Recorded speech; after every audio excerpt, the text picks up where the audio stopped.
Recording in progress.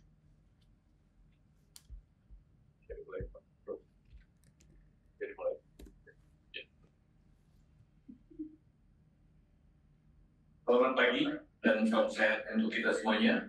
Majelis 10A pada hari ini Senin 2 Desember 2024 akan melaksanakan sidang pemeriksaan atas satu gugatan yang diajukan oleh PT Indonesia Sahabat Jaya sebanyak satu berkas sengketa. Untuk itu sidang dinyatakan dibuka dan terbuka untuk umum. Kami sudah melihat bahwa kehadiran para pihak sudah terlihat di screen. Kami sudah melihat bahwa tergugat sudah hadir, penggugat juga sudah hadir. Walaupun sebenarnya waktunya masih ada 3 menit lagi, karena sudah segi jam undangan kami sesungguhnya adalah 8.30. Namun demikian, kami ingin memastikan kepada tergugat, penggugat khususnya, apakah sudah hadir Pak Direktur, Pak? Sudah hadir, Yang Mulia. Ya, sudah hadir ya. Oh ya Pak, ya sudah tuh kami lihat. Ya, baik. Ya, kita sudah bisa memulai ya Pak ya. Jadi kami ingin memastikan terlebih dahulu bahwa sesuai dengan surat tugasnya dalam gugatan sidang pemeriksaan atas gugatan hari ini yang hadir Ibu Diadani Sari Suparno, Pak Fakhrudin, kemudian Pak Nikolas Lumbar Tobing, dan juga kami sudah melihat di screen. Tapi walaupun demikian kami ingin mendengar suaranya sambil mengecek suara. Silakan siapa yang hadir dari penggugat Pak, silakan untuk menyebutkannya supaya ngetes suara sekaligus.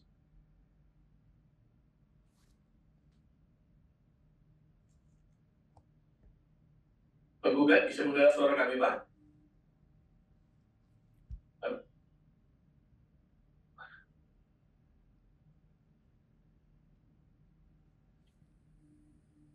Penggugat bisa mendengar suara kami? Belum ada respons. Mungkin masih ada gangguan. Tolong dipastikan dulu. Dan tergugat bisa mendengar suara kami? Tergugat jelas ya Mulia. Baik, terima kasih. Dan penggugat mendengar suara kami Pak? Mendengar ya Mulia. Ya, mendengar Pak. Oh iya, ini kan kami juga Bapak sudah kami lihat ini tapi belum nyambung suara ke kami. Mungkin ada gangguan, kita periksa dulu ya Pak ya, supaya nanti komunikasinya bisa lancar semua.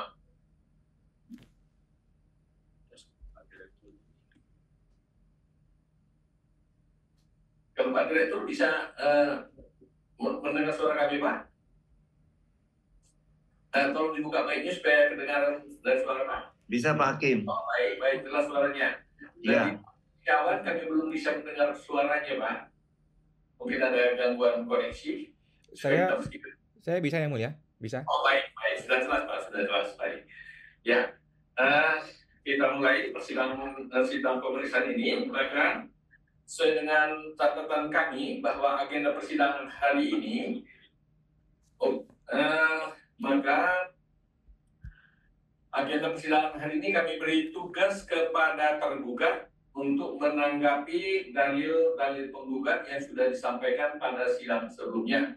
Apakah sudah diupload secara tertulisnya dari tergugat untuk tanggapan atas dalil-dalil penggugat dari tergugat, bisa memberi penjelasannya? Sudah. Apakah penggugat sudah bisa membaca dalil-dalil, artinya tanggapan dari tergugat yang sudah diupload Pak? Sudah ya Mulia. Sudah, baik. Supaya mudah mengikutinya Pak ya. Silakan dari tergugat untuk menjelaskan, menarasikan sedapat mungkin, karena sudah tertulis, sudah disampaikan, pokok-pokok yang penting-penting saja sebagai penekanan. Kalau nanti ada hal tertentu yang ingin lebih detail, kami juga persilakan. Silakan, Bu. Terima kasih Yang Mulia. Pagi hari ini tergugat menyampaikan mengenai tanggapan atas penjelasan tertulis yang disampaikan oleh penggugat pada persidangan sebelumnya Yang Mulia, di mana pada sengketanya adalah penggugat mengajukan gugatan terhadap surat keputusan Direktur Jenderal Pajak nomor K0442 dan sebagainya tentang keberatan wajib pajak atas penetapan pajak kurang bayar, pajak pertambahan nilai, masa pajak Januari 2019. Langsung saja pada halaman 8 yang mulia pada penjelasan tergugat, di mana tergugat menanggapi atas penjelasan penggugat pada persidangan sebelumnya pada tanggal 11 November, di mana langsung saja tergugat sampaikan mengenai tanggapan. Yang pertama adalah dari penggugat yang menyatakan bahwa berdasarkan kronologi proses keberatan, tergugat belum memberikan atau mengirimkan salinan BA pembahasan dan klarifikasi sengketa perpajakan nomor BA 512 tanggal 22 November 2023 dan berita acara tidak memenuhi sebagian permintaan peminjaman dan atau permintaan keterangan nomor BA 524, bahwa dengan tidak disampaikannya berita acara tersebut maka terdapat cacat prosedur dalam proses penerbitan keberatan yang berbeda. Bahwa terhadap hal tersebut tergugat tanggapi bahwa surat keputusan tergugat menerbitkan surat keputusan keberatan AKBO sesuai dengan ketentuan prosedur dan tata cara sebagaimana diatur pada Peraturan Menteri Keuangan nomor 9 dari PMK 03 dari 2013 sebagaimana telah disesuaikan terakhir dengan Peraturan Menteri Keuangan nomor 202 PMK 03 2015 tentang tata cara pengajuan dan penyelesaian keberatan.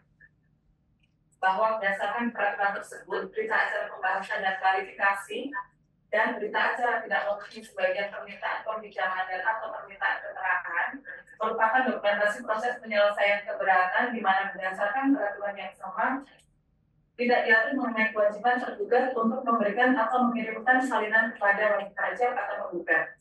Bahwa berita acara tersebut telah dihadiri dan ditandatangani oleh penggugat sendiri pada proses keberatan, sehingga penggugat pun telah mengetahui dan memahami atas pembahasan yang telah dilakukan yang mulia, dan bahwa dalam hal penggugat memberikan salinan berita acara pembahasan dan klarifikasi, hal tersebut dapat disampaikan melalui permintaan kepada Kanwil DJP Sulawesi Selatan, Barat, dan Tenggara.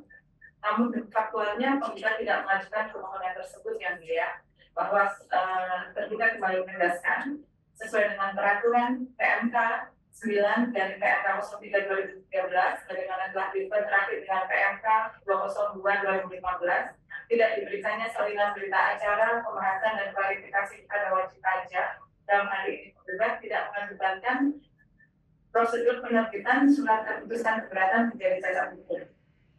Terhadap dalil penggugat yang kedua menyatakan bahwa terdapat pelanggaran prosedur di mana terdapat pengiriman 13 surat keputusan keberatan dalam satu resi pos, sehingga apabila wajib pajak hendak melakukan upaya hukum keberatan, penggugat harus membuat satu resi pos untuk satu surat, tapi tergugat mengirimkan dalam satu resi pos ada 13 surat. Di sini tergugat amati bahwa penggugat sebagaimana aturan yang sama juga menerbitkan surat keputusan keberatan berdasarkan PMK 9 2013 sebagaimana imbas terakhir dengan PMK 202 tahun 2015. Terkait dengan tidak bahwa pada aturan tersebut tidak terdapat larangan menyampaikan beberapa suatu keputusan keberatan dengan menggunakan satu resi pos pengiriman. Tergugat juga tidak menemukan adanya pasal di mana peraturan undang-undang yang melarang adanya proses pengiriman surat keputusan keberatan dalam satu resi pos, sehingga kegiatan larangan dalam peraturan perundang-undangan tersebut tidak dapat dijadikan alasan oleh penggugat untuk mengajukan gugatan. Oleh karenanya, alasan yang diajukan seharusnya tidak dapat diterima. Untuk dalil ketiga, penggugat menyatakan mengenai kesalahpahaman tergugat mencermati hal yang dapat membatalkan SKPKB, di mana masih terdapat kewenangan seorang hakim di pengadilan untuk dapat membatalkan SKPKB tidak boleh dibatasi oleh suatu peraturan Menteri Keuangan saja. Seorang hakim bahkan boleh melakukan hukum apalagi apabila terdapat kekosongan hukum yang berlaku. Pada halaman 9 yang boleh. Ya, lanjut Bu. Bahwa ada pendapat penggugat tersebut tidak tepat yang mulia. Tergugat berpandangan tidak terdapat kekosongan hukum dalam penanganan sengketa perkara AKBO. Permohonan gugatan yang diajukan oleh penggugat adalah berdasar pasal 23 ayat 2 Undang-Undang KUP dan pasal 31 ayat 3 Undang-Undang Pengadilan Pajak, di mana secara jelas tergugat sampaikan mengenai dasar hukum di halaman 10 yang mulia.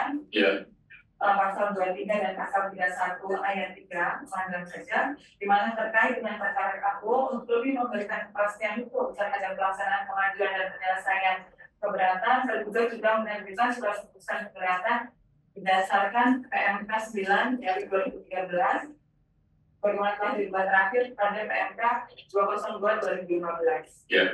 Sebagaimana tergugat disampaikan pada halaman 10, 11, dan 12. Dengan adanya ketentuan peraturan perundang-undangan tersebut, Undang-Undang KUP, Undang-Undang Pengadilan Pajak, serta peraturan pelaksanaan di peraturan bukti keuangan yang menjadi rujukan aturan dalam pelaksanaan perkara KUO, cukup jelas membantah argumen yang disampaikan oleh penggugat mengenai kekosongan hukum yang mulia.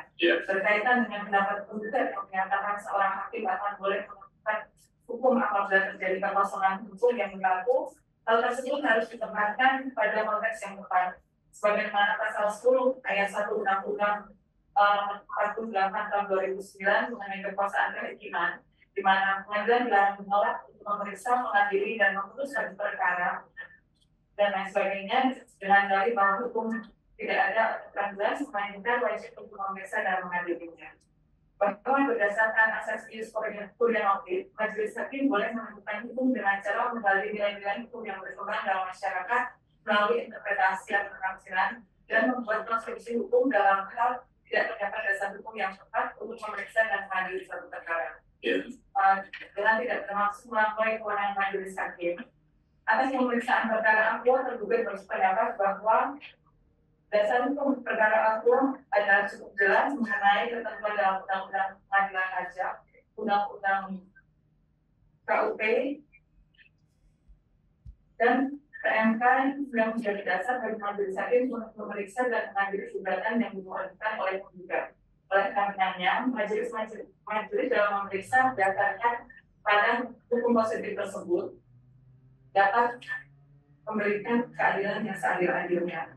Dengan demikian, mengenai kekosongan hukum atau terkait penemuan hukum yang seharusnya dilakukan oleh majelis hakim, sangat tidak tepat yang mulia. Lanjut. Bahwa terkait dengan hal berikutnya mengenai surat kuasa, juga sampaikan surat kuasa berdasarkan KUH Perdata adalah sebagaimana tergugat sampaikan pada halaman 13, di mana pada DJP sendiri terdapat aturan khusus atau spesialis yang juga mengatur mengenai surat kuasa khusus dalam hal tata cara pelaksanaan dan pemenuhan kewajiban perpajakan, yaitu pada pasal 4 ayat 3 dan pasal 32 Undang-Undang KUP, dan kemudian terdapat aturan pelaksana yaitu pada PMK 229/2014 tentang persyaratan serta pelaksanaan dari kewajiban sebagai calon kuasa. Dalam melaksanakan aturan mengenai kuasa dalam konteks perpajakan, berlaku asas spesialis dari beberapa generali, di mana aturan hukum yang bersifat khusus mengesampingkan aturan hukum yang bersifat umum. Sehingga dalam hal ini DJP yang pada Undang-Undang KUP dan serta tuntutannya yang mulia untuk melaksanakan pengaturan tersebut yang mulia. Pada intinya, pengingat pada dalil berikutnya adalah pada intinya penggugat mengajukan gugatan terhadap surat keputusan Direktur Jenderal Pajak tentang keberatan dengan mengungkapkan alasan mengenai prosedur pemeriksaan.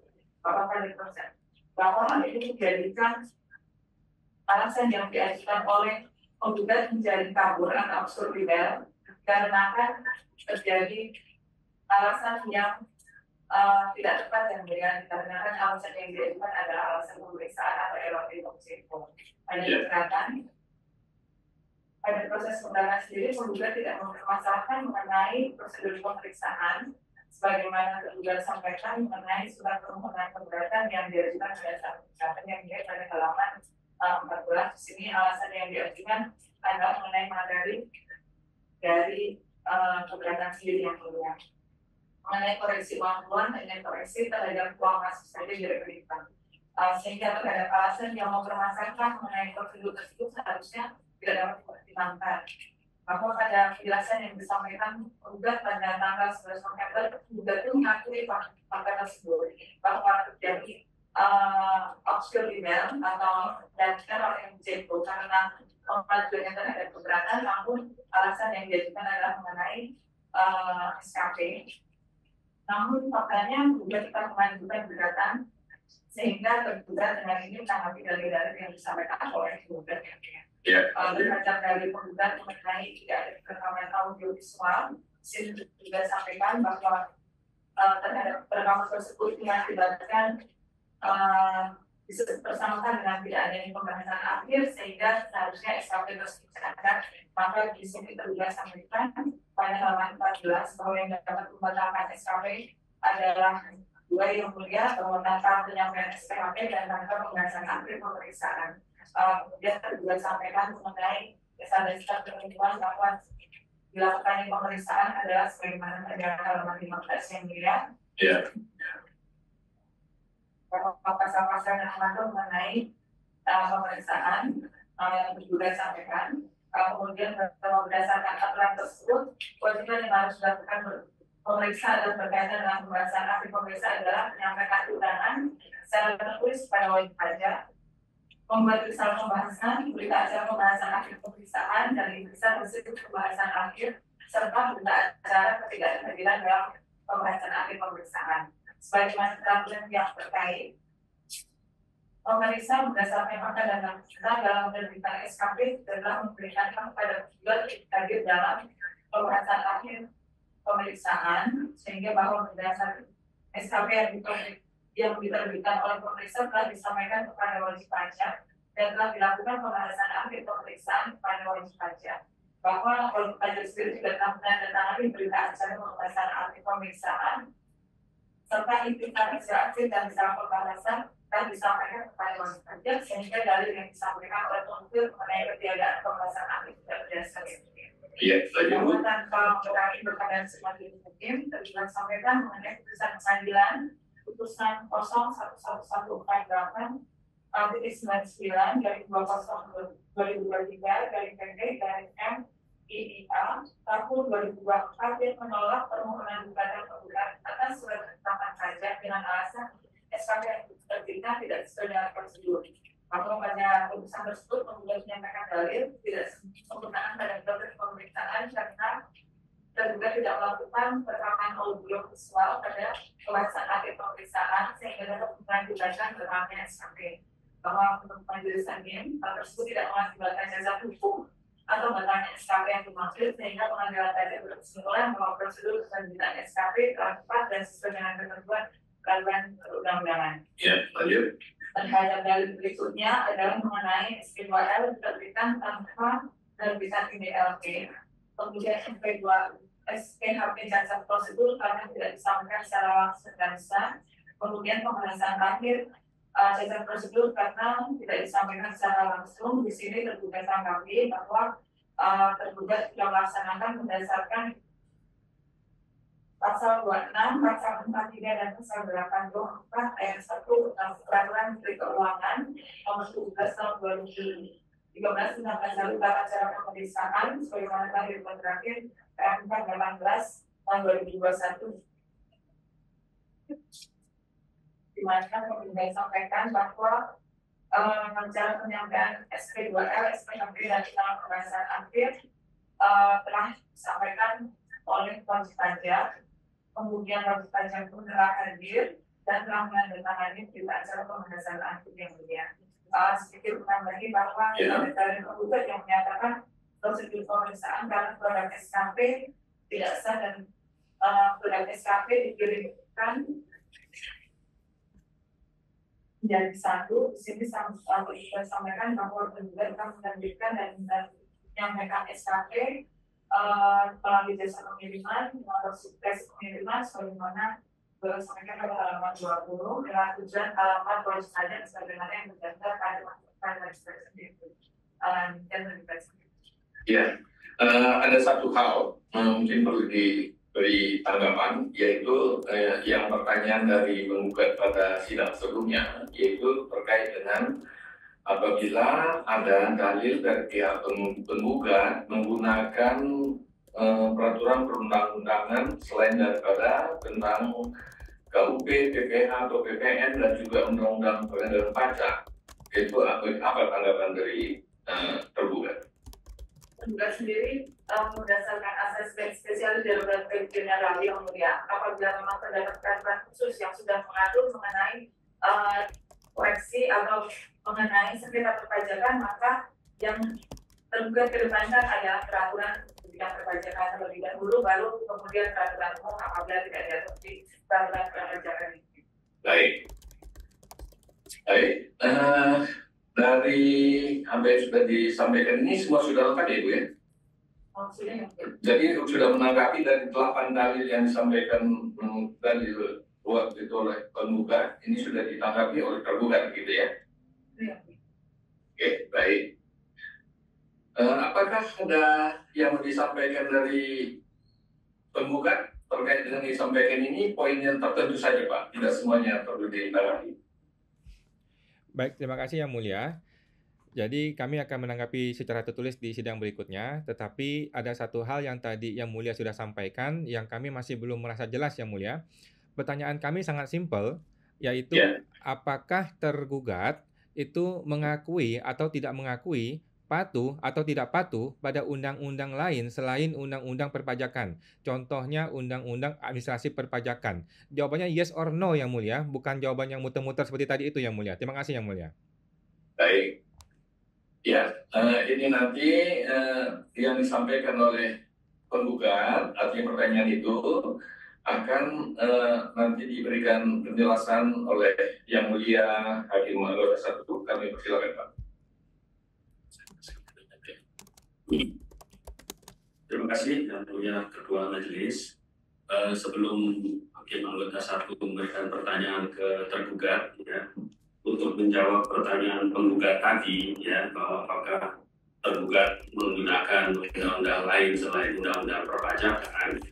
Kalau Hakim Anggota 1 menafsirkan bahwa secara implisit bahwa tergugat juga mengakui kalau ada ketentuan peraturan perundangan lain yang digunakan selama tidak diatur secara khusus di dalam undang-undang perpajakan. Ya, nah, ini sekaligus melanjutkan ke pertanyaan kepada tergugat, ya, dari Hakim Anggota 1. Yang pertama terkait pengiriman, tadi tergugat menyatakan bahwa tidak ada ketentuan atau larangan mengirim 12 ketetapan dalam satu resi. Ya. Memang tadi tergugat sudah menyampaikan tidak ada larangan, namun demikian tentunya perlu diperhatikan oleh tergugat, ya. Ketika tergugat mengirimkan 12 ketetapan dalam satu resi, ini Hakim Anggota 1 melihat bahwa bagaimana nanti membuktikan bahwa dalam satu pengiriman itu ke-12 resi itu ada di dalamnya, gitu ya. Tentunya kan akan lebih mudah diketahui secara pasti kepastian pengiriman resi itu apabila memang satu ketetapan dalam satu resi, ya. Memang tidak ada ketentuan yang melarang itu, tapi tentunya kalau kita kaitkan dengan undang-undang asas-asas umum pemerintahan yang baik, kan ada asas kecermatan, ya. Nah, ini perlu diperhatikan oleh tergugat, ya. Ya mungkin nanti tergugat tanggapi, ya, terkait hal tersebut, ya. Kemudian yang kedua, ini juga masih ada kaitannya bahwa tadi ini terkait dengan pertanyaan penggugat, ya. Secara implisit tergugat mengakui bahwa keberadaan peraturan perundangan lain itu tentunya tetap berlaku, ya, selama tidak diatur secara khusus di dalam undang-undang perpajakan, seperti asas tadi, asas ketentuan peraturan perundangan, lex specialis, derogat, legis generalis, ya. Kalau sudah diatur secara khusus, tentunya yang dipakai adalah undang-undang perpajakan. Tetapi untuk hal-hal yang tidak diatur secara khusus, nah silakan nanti penggugat maupun juga tergugat sebetulnya menggunakan ketentuan peraturan perundangan lain, ya, selama tidak diatur secara khusus. Jadi nanti kepada penggugat silakan nanti dalam hal menanggapi pernyataan tergugat tadi itu tidak dilarang untuk menggunakan ketentuan peraturan perundangan lain, ya, selama memang tidak diatur secara khusus di dalam undang-undang perpajakan. Kemudian memang ada relevansinya dengan kasus, ya. Kemudian tadi tergugat menyampaikan ada putusan pengadilan pajak, ya. Itu putusan pengadilan pajaknya kalau Hakim Anggota 1 boleh tahu terkait wajib pajak yang mengajukan gugatan ini atau wajib pajak lain, ya. Wajib pajak lain. Tapi menurut tergugat itu kasusnya sama, gitu ya. Kasusnya sama, ya. Sama, ya, baik. Itu nanti penggugat juga bisa menganalisis ya apakah putusan itu relevan untuk dijadikan sebagai argumentasinya penggugat, argumentasinya tergugat ya, silakan nanti penggugat mempelajari, dan juga tentunya penggugat juga dipersilakan kalau mau menggunakan putusan pengadilan yang memperkuat dalil dari penggugat ya. Walaupun tentunya dalam hal ini karena sistem hukum kita, putusan pengadilan itu tidak menjadi dasar hukum, namun menjadi pertimbangan bagi majelis ya. Karena kita tidak menganut jurisprudensi ya. Jadi putusan pengadilan itu sebagai pertimbangan, bukan sebagai dasar hukum. Dasar hukumnya adalah ketentuan peraturan perundangan yang berlaku atau hukum positif yang berlaku. Saya rasa itu dari hakim anggota 1. Terima kasih yang hakim kedua. Ya, baik. Silakan yang hakim kedua. Silakan. Terima kasih yang majelis. Kebetulan ini kan sudah juga bantah ya terkait dari penggugat. Nah, dalam ini hakim anggota 2 ingin mengekspor lagi terkait tanggapan penggugat itu kan pertama terkait di dalam 7 tahun 2017 kan di sana kan 7 tahun 2017 kan terkait prosedur pemeriksaan di mana di situ kan akan dengan di luar putusan ini akan merekam audio atau gambar visual. Dan prakteknya apakah per 7 tahun 2017 itu mengikat keluar ke dalam atau bagaimana? Tanggapan?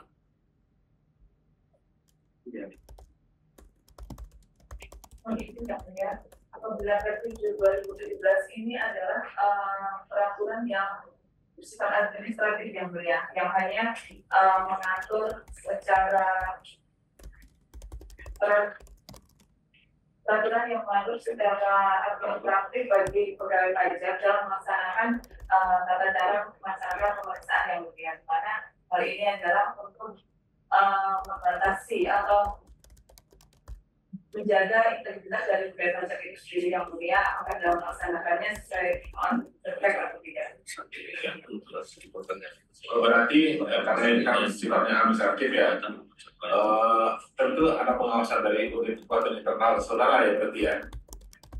Nah, seandainya kalau ada fungsional atau pemeriksa yang tidak menjalankan prosedur yang diterima, tentu ada konsekuensi buat pemeriksaannya gitu ya. Saudara saudara. Untuk hal tersebut akan kami konfirmasi terlebih dahulu yang mulia. Nah ini secara umum gitu ya, bukan terkait ke sini gitu. Secara umum demikian yang mulia, bahwa ini adalah norma hukum yang mengatur secara administratif mengenai acara dan prosedur tentang administratif, tentunya menimbulkan sanksinya dari pihak internal ini. Oke, kita dulu yang boleh ditulis. Terima kasih. Baik, dari tergugat untuk sidang hari ini masih ada tambahan penjelasan yang ingin disampaikan?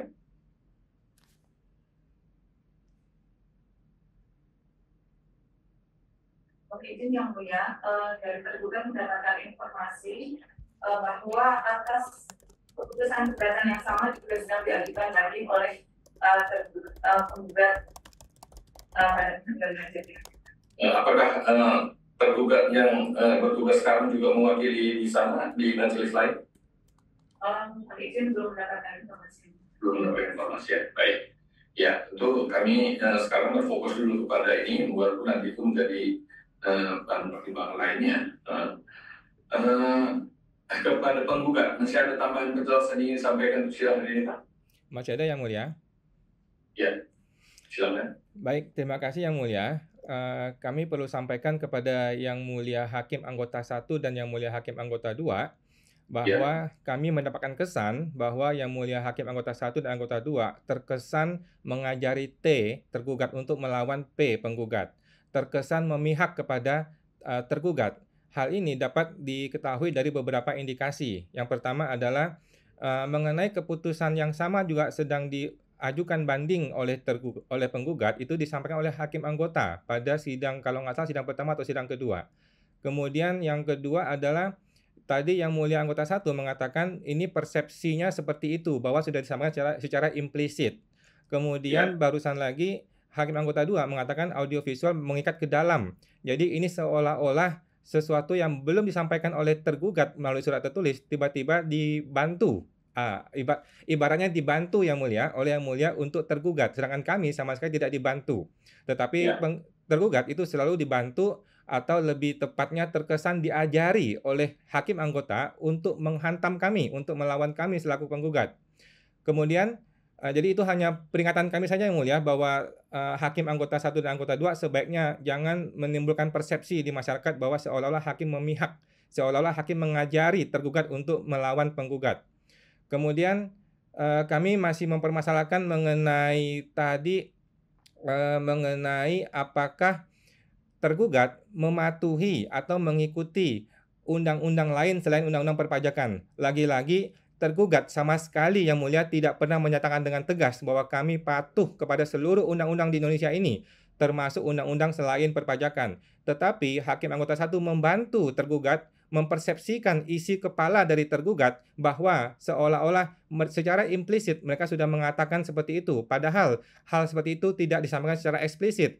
Kita ini sedang tebak-menebak Yang Mulia, kita ini sedang menebak apa isi kepala dari tergugat. Saya sekarang menanyakan kepada tergugat supaya kita bisa cepat. Sekarang saya minta untuk dijawab oleh tergugat bahwa apakah patuh terhadap peraturan perundang-undang lain selain daripada peraturan perundang-undangan perpajakan ya Pak ya?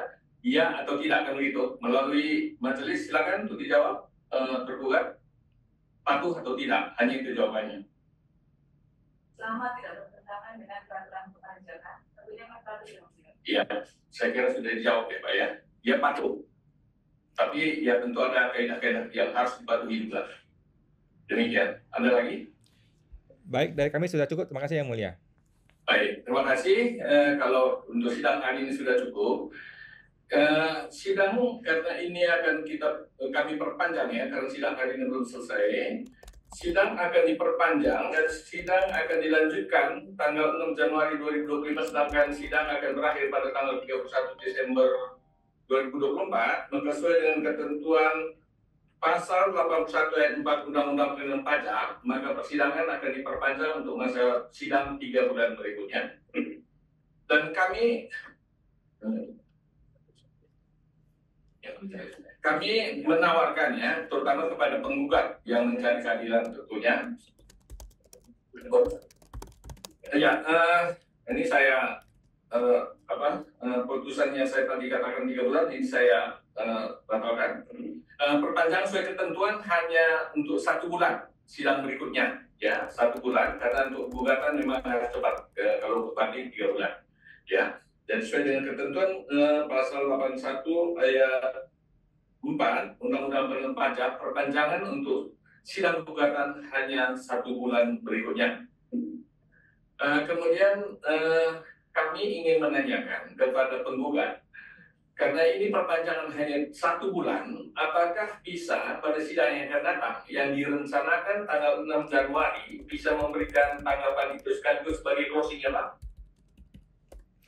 Baik, terima kasih Yang Mulia. Kami mohon izin Yang Mulia supaya persidangan ini tidak dibatas-batasi waktunya Yang Mulia, karena kita ini baru saja mulai Yang Mulia, karena hari ini baru saja ada tanggapan tertulis dari tergugat, berikutnya tanggapan dari kami. Tentu saja hal ini perlu dibahas kembali oleh Yang Mulia, perlu digali kembali, kemudian kami pengen menghadirkan saksi, masih panjang Yang Mulia. Kami mohon untuk tidak hanya dibatasi 1 bulan saja Yang Mulia. Terima kasih Yang Mulia. Baik, kami minta untuk dibacakan peraturan pasal 4, pasal 81 ayat 4 sesuai undang-undangnya, karena kami juga terikat pada ketentuan Pak. Jadi nggak bisa kami sekemauan kami. Tentu kita bisa memanfaatkan semaksimal mungkin sesuai dengan ketentuannya Pak ya. Ya, kami minta untuk dibacakan pasal 84 pasal 81 ayat 4 Undang-Undang Penerimaan Pajak. Silakan, Hakim Anggota 1.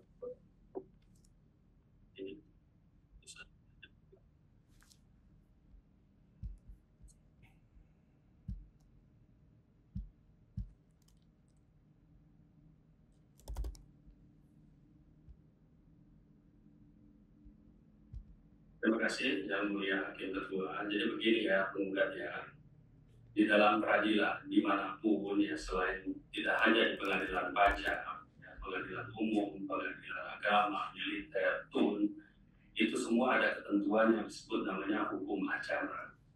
Hukum acara ini sifatnya formal, tidak bisa tawar-menawar. Penggugat apakah saat ini memegang undang-undang pengadilan pajak? Bisa dicoba dibuka pasal 81 ayat 2 Undang-Undang Pengadilan Pajak. Atau perlu hakim meminta bacakan? Saya sedang saya buka yang mulia, pasal 2 atau pasal 4? Pasal 4? Pasal 81 ayat 2. Silakan coba dibaca. Pasal 81 ayat 2. Pasal 81 ayat 2, putusan pengadilan dengan acara biasa atau gugatan diambil dalam jangka waktu 6 bulan sejak surat gugatan diterima. Artinya, majelis hakim harus memutus dalam jangka waktu 6 bulan. Tidak bisa berdasarkan permintaan penggugat, permintaan tergugat, atau bahkan keinginan hakim. Kita semua terikat undang-undang, harus selesai dalam 6 bulan. Kapan tergugat memasukkan surat gugatan? Mohon izin yang mulia, saya rasa belum 6 bulan sih kalau Januari yang mulia. Coba tolong dicek surat masuk gugatannya kapan. Mohon izin kami akan mengecek kembali untuk surat kami. Artinya begini penggugat, bahwa majelis juga terikat jangka waktu. Oleh karena itu, terkait tadi yang sudah disampaikan oleh hakim ketua, bukan berarti membatasi penggugat. Ya. Artinya, ya tentunya dengan waktu yang terbatas, kan juga harus diputus. Dan ini kan juga penggugat masih punya waktu yang cukup untuk mempertimbangkan segala sesuatunya. Ya. Artinya nanti jangan sampai ditunda-tunda hanya permintaan salah satu pihak, tapi tidak selesai-selesai, karena sengketa kan harus diselesaikan, gitu ya, penggugat ya. Mohon izin yang mulia, di pasal 81 ayat 4 itu dapat diperpanjang paling lama 3 bulan yang mulia, bukan 1 bulan. Ini untuk gugatan penggugat. Boleh saya izin dibacakan pasal 8 ayat 1, pasal 81 ayat 4, dan pasal 3 dan ayat 3 juga ya. Sama-sama 3 bulan sih yang mulia. Oke. Baik, saya serahkan dulu kepada yang mulia hakim ketua ya. Sekarang dikembalikan kepada yang mulia hakim ketua. Baik, putusan kami batalkan lagi untuk yang 1 bulan. Maka perpanjangan akan dilaksanakan untuk masa sidang 3 bulan berikutnya sejak tanggal hari ini, berarti kan akan berakhir nanti Januari, Februari, Maret awal paling lambat. Kita harapkan bahwa Februari sudah bisa selesai paling lambat dengan beberapa kali bersidang berikutnya. Jadi berikutnya kami tadi karena mendengar ada rencana dari pihak penggugat mau menghadirkan saksi ahli, begitu tadi ya Pak ya? Rencananya begitu yang mulia, terima kasih. Baik, kapan direncanakan untuk hadir? Jadi yang mulia mohon izin, kami akan fokus dulu untuk membuat surat tanggapan tertulis dahulu, kemudian baru kami sampaikan pada sidang berikutnya yang mulia. Jadi ini perlu juga kami klarifikasi terlebih dahulu ya Pak ya. Jadi pertama, Bapak diberi kesempatan untuk menanggapi itu. Apakah bisa supaya lebih singkat? Nantinya kan waktu bersidang ini walaupun diperpanjang Pak, karena ini kan ada jeda waktu beberapa waktu ini, kan dari sekarang tuh ke tanggal 6 Januari pun udah 1 bulan Pak berjalan. Nanti sisanya tentu nggak bisa butuh 2 bulan berikutnya begitu. Maksud kami, kalau misalnya bisa Bapak hadirkan sekaligus, Bapak berikan tanggapan untuk apa yang sudah disampaikan oleh tergugat, barangkali tadi situ juga dihadirkan sekaligus saksi ahli tersebut. Apakah bisa demikian? Kami mohon izin yang mulia, kami akan mengusahakan yang mulia, tapi kalau bisa kami akan bikin surat tertulis dahulu yang mulia. Oke, baik. Jadi kami meminta juga ini untuk sidang saksi ahli, kami minta nanti untuk sidang tatap muka. Mohon izin yang mulia, berhubung kondisinya agak jauh yang mulia di luar kota, kami memohon izin apabila diperkenankan menggunakan langsung dari lokasi beliau yang mulia.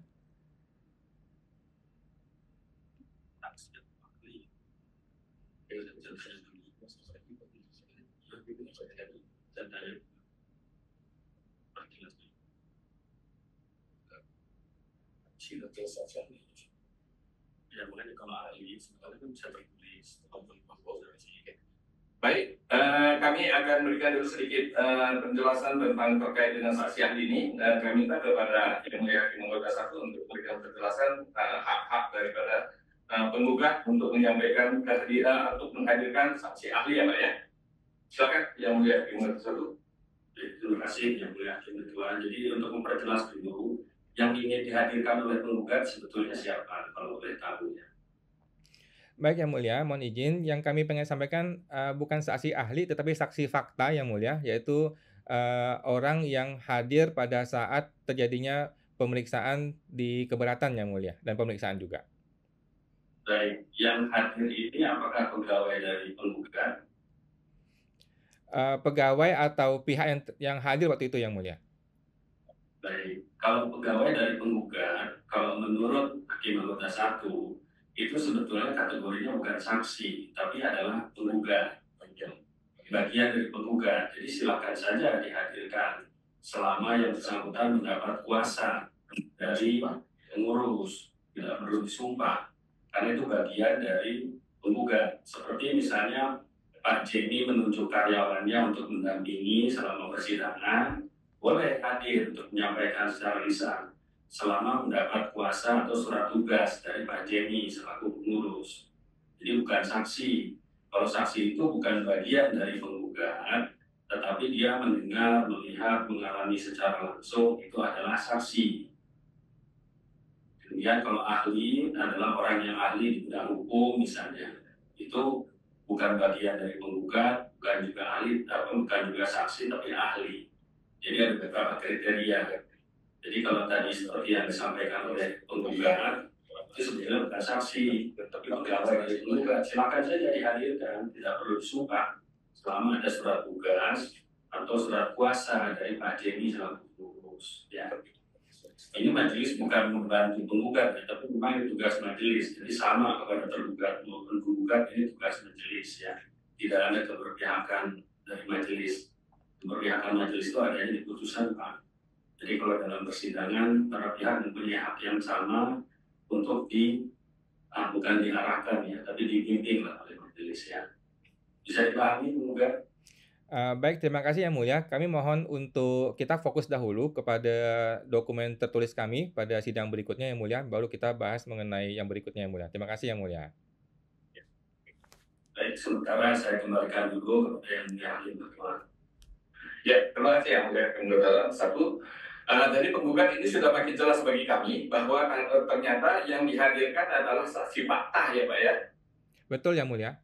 Ya, saksi fakta yang menurut penggugat bahwa yang hadir pada waktu itu dalam proses pemeriksaan mungkin juga termasuk sampai proses keberatannya mungkin ya, tapi kami tidak tahu persis sampai di mana saja dia terlibatnya. Nanti dialah yang menjelaskan.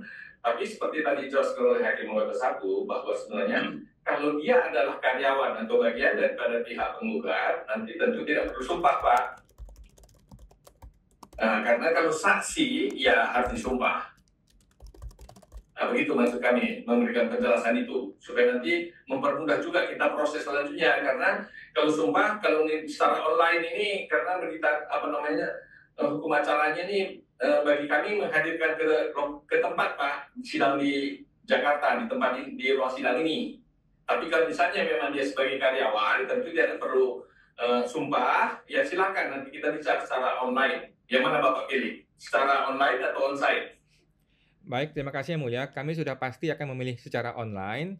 Nah, kami mohon izin supaya sidang berikutnya kami difokuskan dahulu untuk membuat surat tertulis, kemudian baru kami akan membicarakan dulu dengan pihak-pihak kami bagaimana untuk teknis mengenai saksi ahli atau saksi fakta tersebut Yang Mulia. Terima kasih Yang Mulia. Ya, kemudian kalau toh itu nanti bagian daripada karyawan, tentu seperti dijelaskan tadi, apakah diberi dengan surat tugas atau surat kuasa atau apapun, saya kira Bapak sebagai kuasa hukum yang sudah profesional, pahamlah apa saja ketentuan untuk persyaratan yang perlu dipenuhi ya Pak ya. Baik Yang Mulia, terima kasih. Baik, jadi sekarang artinya belum diputuskan bahwa nanti saksi ini hadir atau tidak, nanti tergantung hasil pembicaraan Bapak dengan pihak-pihak yang terkait, terutama tentu dengan pihak yang memberi kuasa, begitu ya Pak ya. Betul Yang Mulia, terima kasih. Baik. Dengan demikian maka sidang hari ini karena tidak ada lagi tambahan penjelasan baik dari tergugat maupun penggugat, maka sidang akan tadi sudah kami katakan bahwa sidang sudah diperpanjang untuk 3 bulan Kemudian sidang berikutnya akan dilaksanakan pada tanggal 6 Januari 2025 dan agenda persidangan nanti pihak penggugat menanggapi tadi dalil-dalil yang sudah disampaikan oleh tergugat. Demikian kami sampaikan dan ini merupakan undangan resmi kepada para pihak untuk hadir pada tanggal 6 Januari 2025. Terima kasih. Dengan demikian maka sidang pemeriksaan atas sidang gugatan atas satu berkas sengketa yang diajukan oleh PT Indonesia Sabar Cahya pada hari ini Senin tanggal 2 Desember 2024 dinyatakan selesai dan sidang ditutup. Recording stopped. Terima kasih Yang Mulia. Selamat pagi.